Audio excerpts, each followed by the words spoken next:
Good morning. It is Wednesday, August 27th. Yes, it As is. you can see, we're not in Kansas anymore. No. No, Erroll and I are in sunny Las Vegas, Nevada. No, I'm not going to do it. Okay. I'm not going to do it. Listen, this is Just the gonna do Automotive it. State of the Union. And me and Erroll Bomar III, first time co-hosting the Automotive State of the Union show. Right? I know. I've and made it. in person. Mama, I've made it. Mama, I've made it. He made it. So we're here at the 25th annual NAMAD annual meeting in 35th. 45th. See, this is why Nathan is here right now. Right. He's going 45, like Right. I'm like 5 years old. He needs to give me the numbers too. 45th annual. That's a couple more years than 25. Couple, just a few. And I will say the reaction from a lot of the people who have been coming here for years are saying, like, this is the biggest one ever. Yes. And it's back in Las Vegas. It's been in Miami Right. for the last number of years. And people they're industry partners I've never seen here. Yes. And dealers I've never seen here. And I think the secret's out that this is a conference where dealers show up to actually do business. Absolutely. I couldn't agree with you more. I've actually had a couple conversations today with that exact same thing. Like, this was the third year I've pitched to my company. I finally convinced them to make sure that we had a presence here. And so I was hearing that when I was kind of walking around the floor as well, is that there was a real intentionality about being here, but also there's like this palpable excitement. Like, people are revved up, pumped up, Ready and to many talk. of who like all had just got there the same day, and Yeah. you know, it was day one, and they were like, "Oh no, we're still ready to go. We don't care." And Well, that was exciting. We're going to be here bringing you as many of the insights as we can. We want to thank our friends and sponsors at Connected Dealer Services for bringing this coverage to you, for making it possible. We have a little thing going on. So they have this device that help you track vehicles. Okay. And I've heard Nathan's back there smiling because he probably knows more about than I do. But I heard they're going to set up a Paul tracker. Uh-oh. And they're going to somehow attach their technology to me. But wait. There's so many questions I have. Me too. Yeah, that's okay. Me But too. Tell me more. They're going to attach their technology to me somehow, and then they're live going to be able to see me bouncing around the venue here. Okay. All the parts of the venue, or does it like take a break when you take a bio break? I need to know. I need to be prepared. Fair question. Well, there's no video and audio. It is only Just a location little tracking. dot. Okay. I'm okay. People understand I'm human. Yes. I do take bio breaks, as you so kindly put it. Yeah, it's a good way to put it, right? You like that? Let's talk about some of the insights we've seen. So we've already started talking to people, and one of the conversations that's come up, and we've seen it in almost every booth, it feels like, is the two letters AI. Yes. People are talking about AI. They have AI solutions. They're AI companies. And one of the topics that came up is compliance around AI. Right, absolutely. Because AI is not only being like pushed by business people to try to make their businesses more efficient, but consumers are asking for the technology and using the technology. So what do dealers do when they have their employees maybe using some AI tools that are maybe sharing some information they shouldn't? Yes, absolutely. And I think you're right, because it's identifying the strategy that you're going to approach the AI with, right?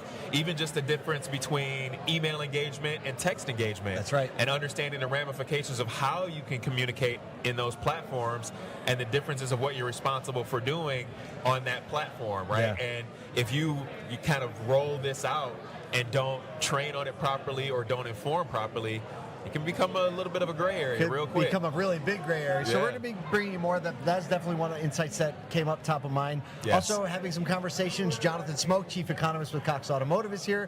Going to make sure we sit down and talk to him. But we think we'll maybe talk about a little bit of the news. A new report from J.D. Power says automotive retail is posting a strong August so far, driven by expiring EV incentives and a calendar twist that includes Labor Day. As part of August, consumers are projected to spend a record $54.6 billion on new vehicles as electrified models reached peak share. Basically, EV share hits, they're projecting a record of 12% of all purchases or EV purchases, obviously driven by the incentive to pull forward EV purchases. Yes. Because of the incentive ending at the end of September. Also, the average transaction price is up to $44,750, with consumer spending in August hitting a record. So they're saying people are opening their wallets, ready to spend on cars, and they're buying a lot of EVs. Yeah, and I think too, what I've just in my personal, what I've seen is that there are a lot of OEMs factoring and focusing on the charging at home piece, right? And yes. figuring out solutions for that and kind of making consumers more comfortable about the where am I going to charge, because I think the data point was, hey, if I don't know where I'm going to charge this vehicle, because really I'm introducing this new fuel source, right? I know the car works. I know how to drive the car. I know I can get from point A to point B. But when it comes time to refuel it, what do I do? And so I've noticed that a lot of consumers, or OEMs, excuse me, are taking that stance to say, hey, we're going to help you in solving this point and making consumers more comfortable. Yes, and now you don't have a reason to say no. So I think that could be part of why this data is now starting to increase, is because people are becoming more comfortable recognizing, like, oh, I can charge at home, or there's a solution that will work for me and make it easier to make that transition. You know, I'm really curious because you spend a lot of time on like the front line, because Yes. you do a lot of work with Ford. You spend time in a lot of car shows as a rep, Yes. and answering people's questions, getting consumer questions before they're like at a dealership to test drive a car. So I kind of feel like you get maybe some more honest questions. Absolutely. What is the perception? What are people asking about EVs, and what's your overall feel for what they want to know? I think the biggest thing is, you know, they want to know not only, well, okay, what happens with the charger? What's going to happen with NACS, as an example, right? Because we're in that transitionary period now where we know that the charging ports are changing. They're going to become more standardized, and that's great. But what happens, like, sometimes people are concerned, well, what happens if I buy now and it changes later, right? Like thinking about yeah, I bought an iPhone, it's got a lightning plug, and now it's got USB-C. Exactly, right? Something like that, practical. But then also, people don't realize that even their local, like, electric companies or utility companies, they at one point had a lot of solutions to help with that charging piece, right? I think what's happened is that the information was slow to roll out.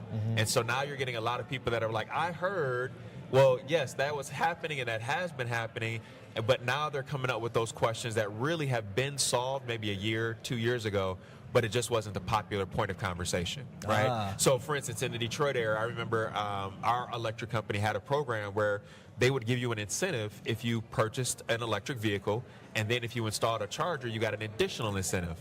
And when that program ended, that's when it got the biggest, like, insight of people wanting to know more about that program. Because it ended, right? Of course. So then that's why I noticed that, like, you have major OEMs that come in and say, hey, we'll do a standard installation of a charger, or we'll do these things to help with that. So the biggest question that I see a lot of times is, you know, not only how am I going to charge it, but then what is the true cost of charging at home?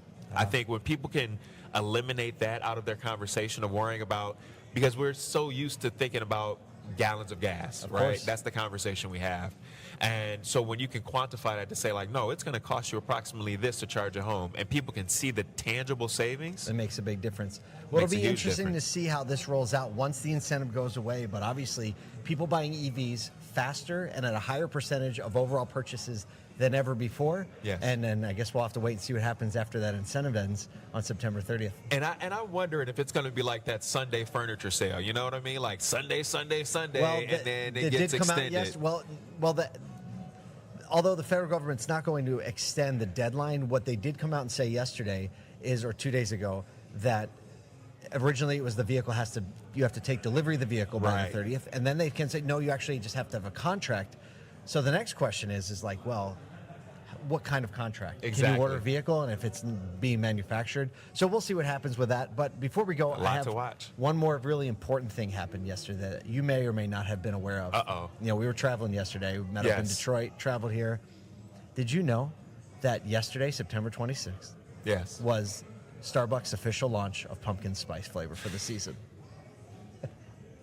I wasn't ready. I wasn't ready for the pumpkin spice. You were like, what is this going to be? I thought it was a birthday. And we have pumpkin spice. Inaugural. Are you a pumpkin spice guy? No, I'm not a pumpkin spice guy. I think this is, I'm not, you know, we joke about it. We talk about retail I'm a consumer chai latte guy. Oh, he's a chai guy. Yeah, matcha? I'm chai. Matcha, yeah. Matcha, chai, yeah. Okay. Pumpkin, no. Okay. Pumpkin, it's got to be cold out. Yes. It's just wrong if it's not cold out. I have and to have you're a hoodie. Pumpkin. Yes. Something like, it's coming. Well, you're in Detroit. I'm in Syracuse. So, like, next week, right? Right. We're there. But I think this is a part, you know, where we do pay attention to retail trends and consumer news. I think that dealers can easily start to incorporate some of this in their show. Everyone's got coffee and flavored syrups. So as funny as it is, Starbucks is saying it's pumpkin spice season. So It is pumpkin spice season. Catch up. Time to You gotta catch up. get there, yeah. Listen, whatever is going on today, we hope you make sure you stay tuned to what we're doing here. We're going to bring you all the insights we can, courtesy of our friends at Connected Dealer Services. And wherever you are, there are people coming in and out of your stores. There are team members asking questions, looking for mentorship. You can give it to them today. Why wouldn't you not do it? You can do it. We'll see you here tomorrow. We'll bring you everything we can in between. Absolutely. Boom. I love it. I don't want to drop the mic.